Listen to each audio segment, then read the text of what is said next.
Hey, what's going on, guys? Jay Will here again at Veteran Nerd Review. Getting ready to give you guys another Marvel Legends review on the Marvel Legends X-Man. This figure's from the Age of Apocalypse wave. I believe it's the first wave for the Sugar Man Build-A-Figure. And so, a little bit of background. I do believe this guy is an alternate universe / timeline version of Cable or Nathan Summers. Not entirely sure. I remember reading that comic book as a kid, though, so I am pretty familiar with it. Just that I might need to brush up on it because it was like, I think, maybe 15 years ago or so, for me anyway. But I did remember actually liking the Age of Apocalypse storyline.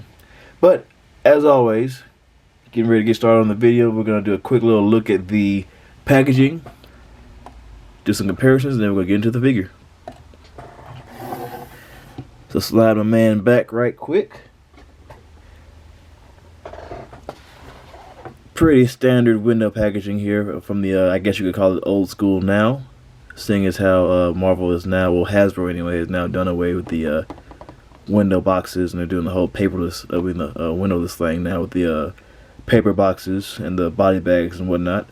But, anyways, got the X-Men name right there, with, just below the X-Men logo. A little artwork there on the sides. Same artwork on the other side. There's the wave right there if you guys want to know who all to get for this wave. And then you got a little bit of a read up right there. You want to read it, pause it now.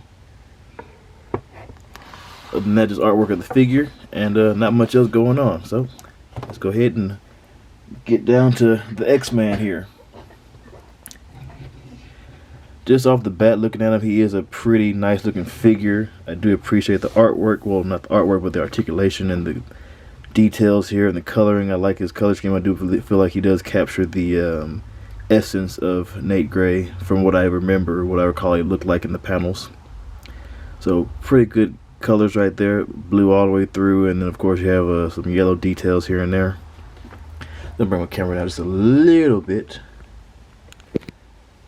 Alright, let's bring in some figures for comparison. First off, we're going to bring in his wave mates that I've already unboxed and reviewed so far. So you got Marvel Sunfire right there from the Age of Apocalypse story. You have Jean Grey from the Age of Apocalypse. I believe she is his mother. Maybe from an alternate timeline. I think maybe he crossed into the Age of Apocalypse storyline from another timeline where she is his mother, I think. Then you have Marvel's Dark Beast figure. Awesome figure. I definitely recommend getting him if you can for pretty much retail. If you definitely see him for retail, definitely get him. Then you have Wild Child. Yep, so not a bad wave so far. These five, definitely something you gotta feel like very positive about having on my shelves. Like I said, if you have a chance, if you come across these guys, I think they may still be available on Amazon for pretty decent prices. Go ahead and grab them as soon as you can. Then bring these guys back out.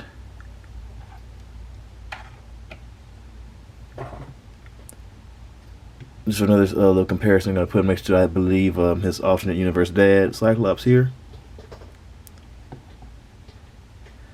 See how those guys look together. I definitely like the jacket looks on these guys. Really appreciate that. I like having figures with clothing. A lot of times they're all removable clothing like this jacket. I feel like if you really want to, you could definitely take this jacket off. So I definitely like being able to do stuff like that. And then also going to put him beside his alternate universe, I believe, variant, the famous Cable. Like I said, guys, don't quote me or don't, bash me or anything too hard or whatever, but I do believe these two are like pretty much the same character, just some different timelines or universes. Just dimension hopping guys. Or they may be siblings, I'm not sure.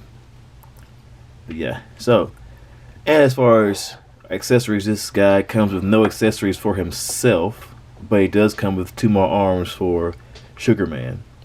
These big, beefy, never skip arm day arms. Yeah, so putting those off to the side, and now let's get down to brass taxes. Let's see what this guy can do. Overall, definitely, like I said earlier, I do like his whole design here and everything. The wrinkles in the jacket come through very nicely. Some wrinkles in the back right there, you can see. Definitely, like, you know, very well detailed for like a basic, you know, average size guy figure. And of course, you know, everybody in the Summers or Grey family, they have to have this little eye sparkly thing going on. It's like their eyes are just like lighting up for no reason, like little energy effects or whatnot. But articulation wise, head looks up that far. It's hindered by the collar just a little bit back here, but not too much. So you can definitely still get a good look up. Head looks down that far. You can touch his chin to his chest, or clavicle, I believe that is. Side to side movement, of course. A little bit of head tilt. So you can kind of cock his head to the side a little bit. Shoulders move out that far to the side. Around the world movement. Bicep swivel. Double jointed elbows that fold in very well for a jacketed figure. Like most single jointed or double jointed jacket figures do not fold in that far. So again, I was very impressed with that. Wrist swivel and up and down movement as well on both sides. He has a ab crunch that allows him to crunch back that far. He has a little open chest pit right there, but not too bad. Crunches down that far, so we get like a good little bend over and everything. So we can definitely look directly at his toes. Has a waist cut right there with a very loud ratchet. I don't know why, something about that is like very satisfying. Yeah, and then legs kick out to the sides that far. Kick out that far, so he gets a nice little "This is Sparta" kick. Bicep cut. Oh, correction, thigh cut up at the top. Double jointed knees. Yeah, so they've been pretty decently. Boot cut. And ankle pivot, as well as up and down motion. So yeah, pretty good range of motion for this figure. Definitely like the way he looks overall. And for the price point, I think I paid maybe 14 or 15 for him on Amazon. Come on, focus.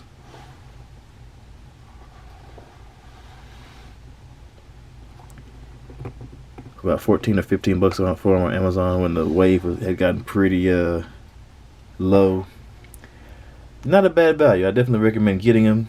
He definitely, especially if you're trying to build the actual Sugar Man wave. A lot of guys, like I said, you know, in previous videos, a lot of guys will just buy the Build-A-Figure parts and whatnot. But if you're one of the guys like me and you are kind of like a completionist or whatever, if you get one figure, you got to get all of them for the Build-A-Figure. He's worth having. Pretty solid figure. Of course, as always, if you guys like this video, hit the like button, comment, subscribe, share your thoughts, and I will be coming back later on this evening with another video. And I'm going to try to get this wave wrapped up tonight and do a final Build-A-Figure video for Sugar Man. If I can ever get my camera to focus, come on, guys. Well, that's Nathan for you. Or Nate Gray, anyway. Appreciate you guys stopping by. Take it easy.